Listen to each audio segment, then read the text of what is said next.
This podcast is brought to you by sarahraven.com, which is home to everything you need for a truly beautiful and productive garden. You'll also find great and essential gardening kit and stylish, lovely things to have in your house to bring the outside indoors, all inspired by the garden and the house being tied together. There's also plenty of garden inspiration, how-to videos and specialist growing guides. So head over to sarahraven.com today to discover even more.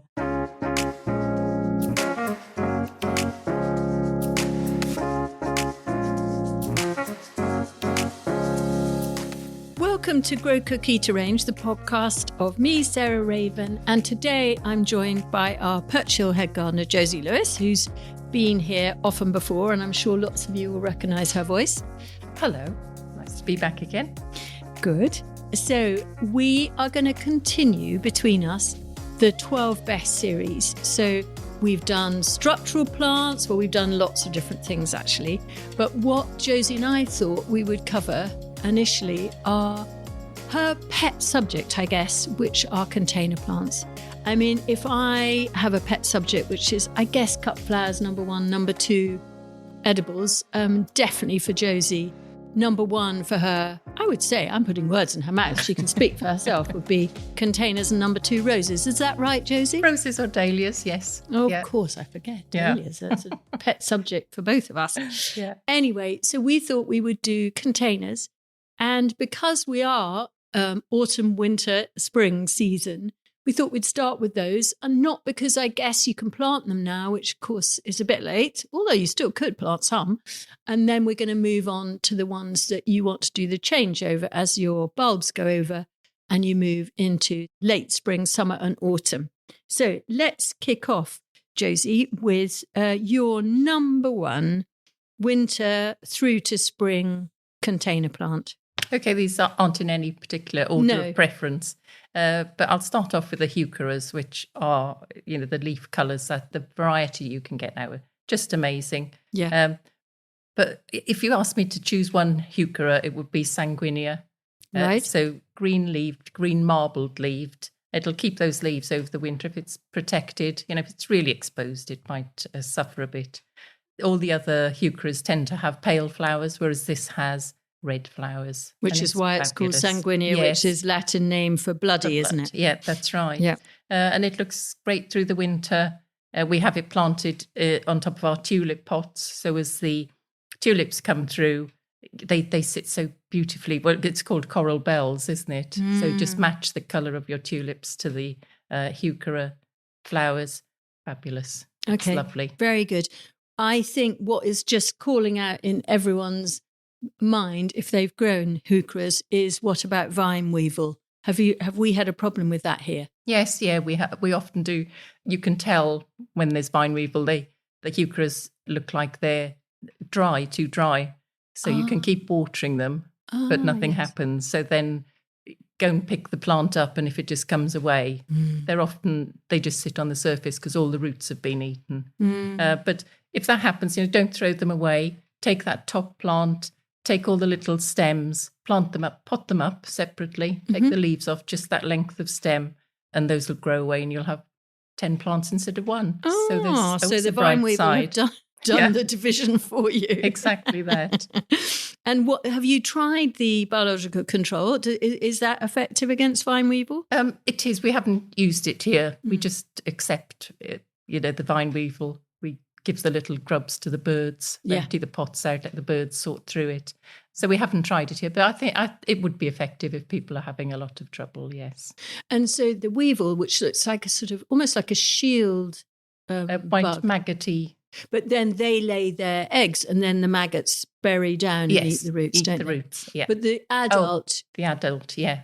Yeah, like you say, it's very crunchy, let's say. It's a very hard-shelled insect. The size of a sort of fingernail, isn't it? Yes, yeah. That's it. Okay, very good. Well, my number one, I think definitely would be one of these new breedings of hellebores. I mean, I just find the hellebores that are coming out of breeding programs at the moment so amazing. They don't seem to get the black fungal thing that you get so much with the old varieties. You know that thing where the leaves go a bit manky? Yeah. And they just flower from so early. So I've got one on my doorstep at the moment, which is called Ice and Roses. And I'm going to spell that because it's slightly naff spelling, which is ice, so just an N apostrophe roses red. And then there's a double one, which is Pretty Ellen red.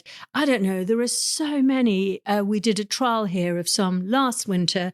The gardeners here, we threw Joe and I think Adam and Rebecca, look, just why don't you go off and create some new collections from this whole barrow load of pots?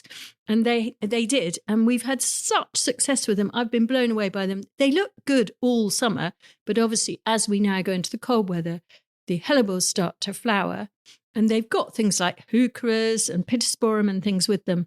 But wow, they honestly do look almost like a sort of spring summer garden. They're so flowery at such a lean time of year. So various ones like Ice and Roses, Pretty Ellen red. There are some double greens, double whites that are bred from the Helleborus niger. I'm just crazy about them. So I've got them on my doorstep and I will move them in and out a little bit. So if I've got people at the weekend, I might bring the pot in and put it on our sort of puff in front of the window. And then I'll put them out after the weekend because they don't like it very hot for too long, but they'll put up with it as sort of weekend guests, so to speak, inside. So for me, one of the new breedings of hellebores would have to be right at the top of my list. And they've kept their leaves really well over winter, over summer, I mean, haven't Amazing. they? Yeah. And healthy. Really nice. You know, I was expecting them to be herbaceous and to just leave a gap, but they haven't at all. And they're all in containers. And so they're portable. That's one of the things when I'm teaching about pots. Just as we go into winter, think of your pots as a living flower arrangement in a way. And so we have here where I do the washing up, I put a cafe table bang outside the window. And we're not using the garden tables around the garden for eating outside at this time of year. So I use them as plant stages, really.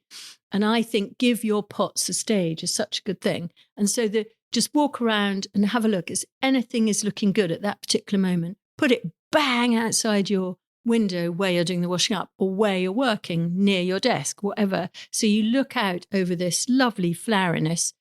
It might be winter, but it doesn't need to be visually, if you see what I mean. And I think using your winter pots in that way is such a good idea. So it doesn't have to be a no downtime type season. You know, by manipulating things, you can have fun with it and make great stages of different things as they emerge. Yes, yeah. Over to you, Josie, for number 2.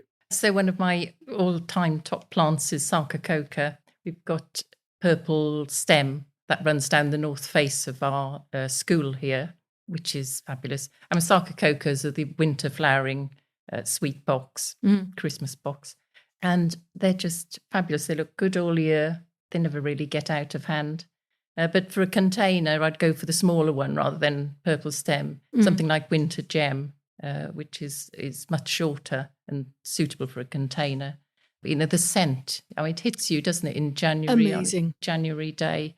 And there's nothing like that quite in midwinter. No. It's an evergreen, say, puts up with shade. I mean, what's not to love about it? Yeah, totally. I mean, the Daphnes smell maybe even more powerful. Yeah. Or as powerful. But they are trickier to grow, I think. Yes. The Sarcococas, they just put up with anything, don't they? They do. I remember really well, actually, when I used to do Gardener's World, I remember we went to Kew and I was filming in January and it was not much going on, even at Kew, visually. But I remember walking through the garden, I can't remember which bit we were in, and just suddenly like this unbelievable perfume. And I said, what is that? And I didn't know it at that point. And they said, oh, yeah, that's the sweet box, winter flowering box, Sarcococa. And I planted it, you know, straight away after that because it's quite, I mean, if we're honest, Josie, it's quite a boring looking thing for the rest of the year. But Josie's keener on quiet plants than I am. But for perfume, for January, February, March, it's just knockout. And that's the spine that holds everything together, really, isn't it? It's just amazing. Yeah. Totally, totally amazing. I'm right there with you. So my second one kind of linked to that in a way, is quite a quiet plant. And I only decided to add this actually yesterday when I walked past a big pot of it, which is something that Gary Newell, who one of our horticultural buyers for many years, which is Muhlenbeckia. Now, Muhlenbeckia was introduced to me as a houseplant, to be honest, and it is one of those things that people put in their bathrooms because it puts up with quite little light. But it's got these tiny, almost like little tiny coin-like leaves, and tons of them. And here, for the last few winters, it's been evergreen. It hasn't been scorched by the frost, particularly in the protection of the house where we have it. We have it against the north face of the house here. And we've now got this sort of almost like umbrella scale of Muhlenbeckia in a pot. Okay, yes, it's been there 4 or 5 years, but it's so valuable for that delicate sort of backdrop in a container. And so, again, it's not the thing that you would centre a carnival around. It's quite a quiet background plant, but it's got a real grace and elegance to it. So I think Muhlenbeckia would be on my list. As I say, it's not in the brass department of the orchestra. It's definitely in the quiet harp section. But, well, mind you, harps aren't quiet either, are they, really? But anyway, yeah, it's valuable, I would say. Yeah, we were talking, I was talking to the gardeners about it a couple of days ago, and it's formed such a mound, it now looks like a box ball. Yeah, it does. And totally. We were saying, well, we could sub those in where box is failing. Yes. It's a great looking thing. That's a really good idea. Yeah. I mean, because we've grown it out of the balcony trough, so it'll trail down. Yeah. I've seen it 3 meters up a wall. It's just so versatile. Yeah. Great plant. Great. Back to you. Well, I better throw in some flowers then. Yes. So I've gone for, well, something like our Dutch Yard Narcissus collection, which has got a mix of narcissi in it. You know, I wouldn't be without daffodils over winter. And probably my favourite from that mix is Moonlight Sensation. Yeah. You know, the multi-headed. I mean, you get such a long flowery period from them. Really worthwhile. And the narcissi, they're so variable. You get the tiny petticoats that come first, moving on to the bigger ones. And, you know, they're breeding now all these sort of coral trumpets into them. Not so sure I love those so much. But you're a species lady, really, aren't you? More like delicate. That, yes, yeah. You know, the simple snipe or minnow, those sort of things. Beautiful things. Yeah. But I do think that Sensation series, just as you say. And then we also came across this really spectacularly good one in a trial, which was Polar Hunter. Oh, and love it, yeah. You know, I think one of our suppliers may have just sent them to us as a random. Oh no, Josie says it was her. She spotted it in a catalogue. Anyway, in a container that was flowering at the end of February. And it flowered and flowered for ages. And do you know what? I think that is the Tazetta gene has been bred into that in some way. Because I remember when Adam and I were in Crete for the winter, there was a clump of Tazetta narcissus on the corner of a walk that we went with the dogs really often. And what was interesting compared to the things that we think of as daffs is that there were a few flowers on this clump from when we first arrived in the mountains in the middle of December, and they were still flowering as we left at the end of February. And that is the Tazetta gene, the wild narcissus gene, that gives you a long, light cropping pattern. And I think the point is that there are so few pollinators around during the winter months that they have evolved to have this long breeding season so that they get pollinated. And I think it's as simple as that. When they're competing with everything, they've got to put on a massive show kind of all at once. But whereas if there aren't many things flowering, if they have this long light cropping pattern, they're more likely to get fertilized and so reproduce. So, well, that's my understanding of I hadn't thought of it like that. Well, I kind of think that might be why. Clever things, these plants. They're very, very clever. Over to you for, oh no, it's me. Yeah, it's back to you. So I would have to say a winter flowering viola. And we've done a lot of trialing of the viola pansy family here, particularly for winter, because somehow in the summer, even late spring onwards, there's so much going on, there's so much on offer that the little diminutive, delicate things, in a way, can't hold their own quite so well, whereas winter flowering pansies or violas are just so good because there's much less to attract the eye, so to speak. And so for small containers on a plant theatre or in one of these collections on a cafe table outside your window, there's nothing better. And in all our trialling, what we find is the little violas rather than the larger flowered pansies are best for winter and early spring. The pansies are fine for sort of May, June, which is another lull when the bulbs have gone over, so they can hold their own then. But I think Tiger's Eye Red seems to flower, unless it's really cold and soggy, and then it'll sulk a bit. But they're certainly flowering really, really well now. But any of those so-called winter flowering pansies, they are violas, and I think almost all of them are cornutas, which in fact is perennial, of course, but they've been bred to really perform very quickly, so you can treat them as annuals. And there are lots of them, but we've certainly got quite a lot just developing now that looks so nice on a plant theatre outside my back door. So winter flowering pansies, the smaller flower varieties, the most reliable, would have to be number 6 for me.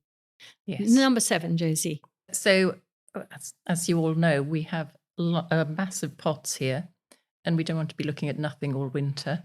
So we top our pots, some of them we top with wallflowers. And my favourite wallflower is Fire King. Same. They're bronzy orange. Sits so well with orange tulips, with red tulips. Just fills out the pot, doesn't it? And then you get the scent come spring. Yeah. When they really start to flower, then you'll really get the scent. And they're fantastic. And the Sugar Rush series as well. I think they're fabulous. So, a definite one for containers over winter. Yeah, they are. As a pot topper, and they keep the grey squirrels off your bulbs underneath. So the gardeners now are planting them all up like Billio here. And so the barbless annuals go in with tulips and narcissus and crocus and iris, but over the top go wallflowers. And that's, in our trialling here, we've just found that to be one of the most effective ways of keeping grey squirrels off. One is to prune your roses and lay a lattice of spiky stems horizontally over the top of your pot, but the other is to plant pot toppers, and wallflowers are a classic example of that, and they work incredibly well. And as you were saying earlier, if they're smaller pots where you can't necessarily have a big wallflower, then put them on a table. Stage your little bulb pots. Lovely. And up close. Yeah, good. So my next one for outside pots would definitely have to be a rosemary. And I mean, I've talked about rosemary prostratus really quite a lot in the podcast because it's a plant that literally, if I was only allowed to plant 10 plants or 12 plants in a garden, this would be one of them. Just for its all-round value, of course, it's evergreen, but it's compact and it's easy to propagate. And so I remember bringing some cuttings back from Italy, actually, and you saying, we've already got that, Sarah. And I hadn't realised it was the same variety because we had it here in a pot, whereas they had it in the ground. And I love these undulating, sort of curvy, quite flat edge to this terrace that I'd seen in Italy. And that's the brilliant thing is it sort of takes the shape of the place in a way. So we've got it here around the Dutch yard, and it's actually now maybe 7 or 8 years old. We hardly do anything to it. We hardly prune it. And there it's in the ground, but also in pots. It just does so well. So I've got 2 grown-up daughters who only have balconies, and I encourage them to have a rosemary prostratus in a pot. It'll put up with drought. It'll put up with heat. It's evergreen. It's brilliant in the kitchen. It's brilliant for pollinators. It's an all-round absolute mainstay plant. So for me, that would definitely have to be number 8 on our list, rosemary prostratus. But any rosemary, really. But I like that one because it works so well in a pot. It flowers for so long as well, doesn't it? Yeah, still in flower now as we go into winter. Yeah. So I've gone for grass next. This is a lovely evergreen grass, Carex testacea. Yeah. So it's a sedge, isn't it? If it's a Carex, but that's right. Same difference in a way. Known as the orange New Zealand sedge. It's been lovely all summer. It doesn't grow that tall, mostly evergreen over the summer, and it's just a backdrop to all our really flowery plants. We just have it on the wellhead here. Yeah. But as we go into autumn, it turns that beautiful orange colour. Beautiful. It's such a lovely colour now. And we've got it planted with ferns and just in a small pot, and it just looks fabulous. It really does. Yeah. It's stealing the show here. Yes. And again, this is another real Josie plant, not a Sarah plant so much. But I've changed my mind because it's quite quiet through the summer months. And, my dad was a great sedge expert, and I really love my dad. But I hadn't really noticed it. But in the last month or so, as we're going into autumn, oh, wowie, wow, it's turned the colour of a pumpkin. And it's just beautiful. And I'm working on a huge new book on colour at the moment. And literally yesterday, I was just cutting and pasting this into my sort of coppery bronze colour palette. And Carex testacea, just a great, great thing. Evergreen, hardy, just really good for a sort of background, but moving to foreground according to which month you're in. A container plant, totally low maintenance, if not no maintenance, because no deadheading, no feeding, bit of water, but not too much because it's from New Zealand. Yeah, really, really fantastic plant that I may not have noticed, but now I'm crazy about it. Yeah, you just comb through if there's any dead parts to it. That's all you have to do to it. We really don't do anything to it. So a real winner. So my next one is a bit of a cheat in a way, because we have a greenhouse here. And one of the things that I love to do when we shut is to go and work some days in the greenhouse because it's warm out of the wind and out of the rain. And if I'm going to work in there, I really want it to be as colourful as possible. And so one of the things that we've been experimenting with in recent years is growing increasing number of chilies and peppers, but particularly chilies. As much, not to be honest, for picking for the kitchen, but more as pot plants. And it's true, these were outside in the summer, but they've come inside now to the greenhouse. But they could just as easily be on your kitchen window ledge. And they are happy not all the way through to next summer. I think you would need to cut them back in February or March. But they're looking right as rain right now. And for me, the most elegant of them is a variety called spaghetti. And it is what it sounds. It looks like it's got these very long, dangly chilies that look like that famous, David Dimbleby's dad did that famous recording about spaghetti growing on trees on April the 1st, on April Fool's Day. And they remind me of that whenever I see it. It makes me smile because it's almost like it's growing its own spaghetti, but they're red. Well, they're green and then they go red. It's a really elegant thing in a terracotta pot. And it just, can come into the house for a bit, probably a bit too much just to live with central heating all the time, but then into a cold frame or into a cold shed or whatever to overwinter it. But thinking of them as perennials, really, and then cut them back to about 6 inches from the ground. So prune them back just like you would a pelargonium in late winter, early spring. And you'll find that they're perennial. Pot them on and off they go again. So we're doing a big chili trial here for exactly this, the things to jazz up your life through the winter months. But at the moment, chili spaghetti is the front runner for me. Yes. Yeah, lovely looking thing in there, sitting amongst the pelargoniums that are still flowering. Yeah. So your final one, Josie? So, another shrub for me, a pittosporum, but this is not a huge pittosporum again because it's for a container. Mm-hmm. And it's Pittosporum tenuifolium Bano Bay. Beautiful bronze leaves. Would you call them bronze? Crimson leaves. Yeah, crimson, yeah. Yeah, and it just forms a nice mound, 60, 70 centimetres high. We have it in a pot. And it's just the most amazing thing. We pick it a lot for foliage to go into small vases. Yeah. It looks great all year round. Yeah. Again, if you want containers that you don't have to do much to, then this pittosporum is, definitely put that on your list. It's a fantastic plant. It really is. So, along with the Carex and the Sarcococca, those, and I guess the Muhlenbeck and the rosemary, those are your sort of background things. Yes. And then, you've got your winter flowering pansies and violas, your hellebores, and your narcissus coming and your wallflowers coming. And so you've got a really good balance between foliage and flowers. And I agree. So I think I'm crazy about it, Banner Bay. I wrote about it in my new book, which is about to come out, actually, because I find during the winter, I was turning to it as much as rosemary for picking for winter flowers, arranging with hellebores. I did notice it was a funny shape by spring.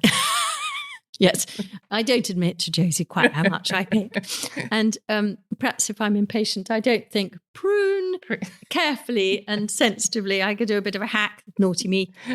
Okay, and so my final one for this sort of leaner season from autumn to spring would have to be pelargoniums. And I know, again, we are lucky enough to have a greenhouse. And by golly gosh, do we use our greenhouse for protection?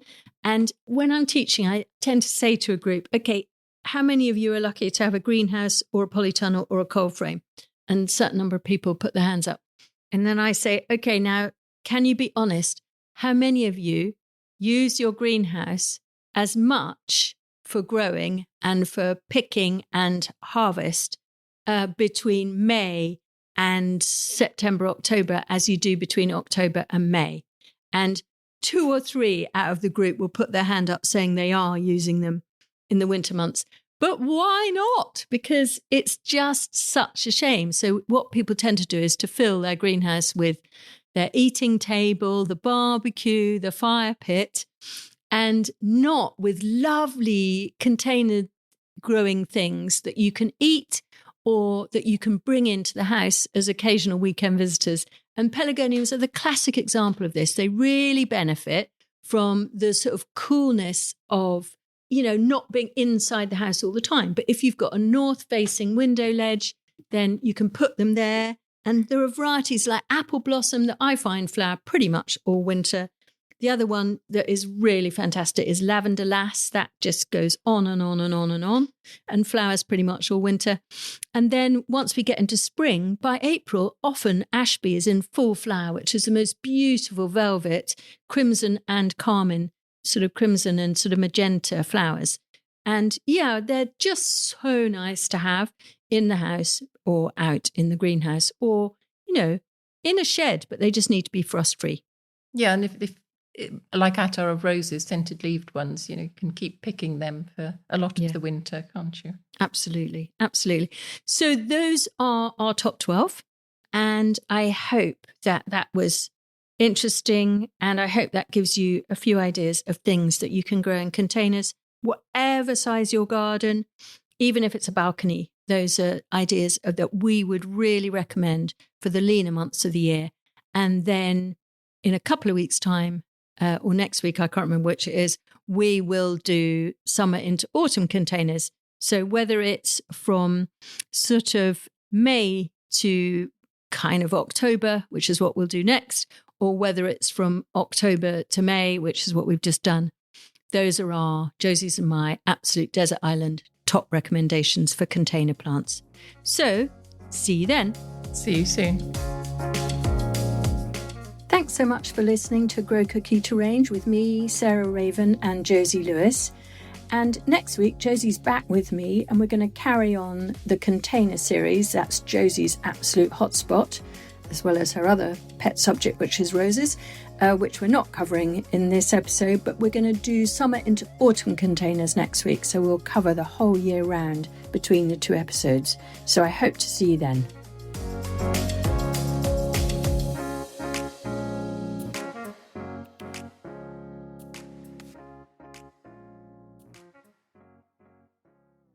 You can find more information, photos and advice sheets on all the plants and recipes we talk about on this podcast by heading to the show notes or at sarahraven.com/podcast.